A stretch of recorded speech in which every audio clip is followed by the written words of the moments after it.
Bagaimana dengan Pak Erik kan Menteri BUMN banyak sekali pekerjaan, tapi juga Ketum PSSI. Apa enggak itu too much?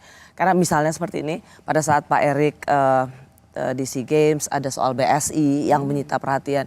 Harusnya ya nggak usah juga kali harus nonton di sana. Pak Erik sebagai Menteri BUMN ada di sini hands on untuk menyelesaikan persoalan perbankan. Apa yang bisa Anda klarifikasi soal ini? Itulah keuntungan saya sejak awal. Punya tim yang kuat. Ingat, statement ketika saya diminta Bapak Presiden untuk tadi memperbaiki BUMN. Saya bilang ke Bapak Presiden, Pak boleh nggak punya 5 wamen? Ya kan? Boleh, enggak 2 cukup Pak. Saya bercanda sama beliau. Kenapa? Karena saya punya struktur bahwa dengan saya punya wamen, dengan punya struktur yang bersih, yang baik, yang profesional, mesin ini berjalan. Apalagi BUMN itu jumlahnya puluhan dan sangat dekat dengan isu-isu masyarakat. Coba misalnya bensin naik BUMN, padahal harga yang namanya bensin di seluruh dunia naik. Ada kejadian misalnya jalan rusak bolong-bolong, BUMN. Nah sekarang kan gini, di dalam struktur perusahaan itu sudah ada dirut-dirutnya, komandan-komandan perangnya. Tetapi apakah saya melepaskan? Enggak, tanya dirut BSI, silakan telepon.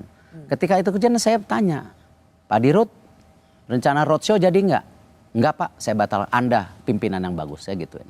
Anda harus tinggal di sini, selesaikan masalah ini. Data, sempat data ini bocor, ternyata enggak. Kan udah dijawab. Bahwa itu bisa aja screenshot dari database dan diancam oleh hackers untuk bayar. Kan udah dibayar. Nah itu kita pastikan apa? Kita punya sistem. Sama, di PSSI pun tidak mungkin ya tadi yang disampaikan. Ini tim nasional Erick Thohir. Enggak ya main mereka, ada pelatihnya. Nah ini yang saya baca kadang-kadang yang persepsinya salah. Bagaimana justru pemimpin harus bisa membagi waktu dan mempunyai tim yang kuat. Itu yang saya lakukan. Ini adalah bagian dari pertanyaan kenapa Pak Erik itu selalu dicurigai menjadi Menteri BUMN, menjadi Ketum PSSI itu adalah sebagai highway atau jalan tol untuk pencapresan. Tapi Pak Erik sudah bilang nggak mungkin lah saya kalau calon presiden, saya wakil presiden. Itu hak daripada tentu masyarakat berpersepsi sebagai tentu dinamika daripada apa yang namanya demokrasi. Kenapa? Karena memang nama Pak Erick Thohir ini kan disurvei sebagai nama calon wakil presiden. Tapi kan tertinggi. Nama itu disurvei keluar karena apa? Apresiasi kan? Bukan saya mendaftarkan kan? Atau saya punya keinginan itu. Artinya kan sebenarnya ini modal awal di mana Pak Erik bisa maju terus untuk sampai pada level di pemilu nanti sebagai calon wakil presiden. Belum tentu. Tadi kita ngomong 20% pencalonan itu. Ya, artinya tidak mudah mendapatkan. Saya nggak punya partai. Sepulang dari SEA Games, menteri pertama yang dikunjungi justru Menteri Pertahanan dan Pak Erik bilang Menteri pertama yang ngasih saya selamat. Kode keras ini kayaknya Prabowo Erik. Pak Ganjar WA saya ngasih selamat. WA bukan ketemu. Ya. Pak Erik kalau Pak ketemu. Prabowo memang udah kontak. Waktu hasil itu dia bilang bisa nggak? Ayo kita diskusi. Saya bilang oke Pak. Oke, makanya saya bilang ini kode keras. Saya rasa enggak lah. Statement Pak Prabowo juga di seragamnya bicara bola. Dan ingat loh, Pak Prabowo itu sudah ketemu Pak Zainuddin Amali sebelum saya bertemu beliau. Ya, bahwa bagaimana dia punya janji, beliau punya janji.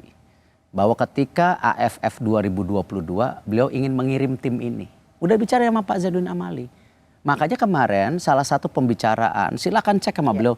Kita bicara bola kemarin. Bagaimana persiapan U16, U17 ini untuk dilatih di Qatar, di Aspire.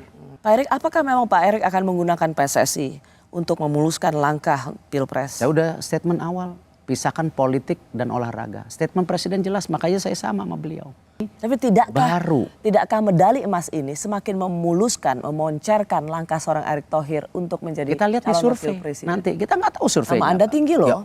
Belum tentu. Ya, belum ada survei setelah ASEAN SEA Games ini. Ya, tapi jadi kalau ditugaskan oleh Pak Jokowi untuk menjadi calon wakil presiden, masalah belum ada.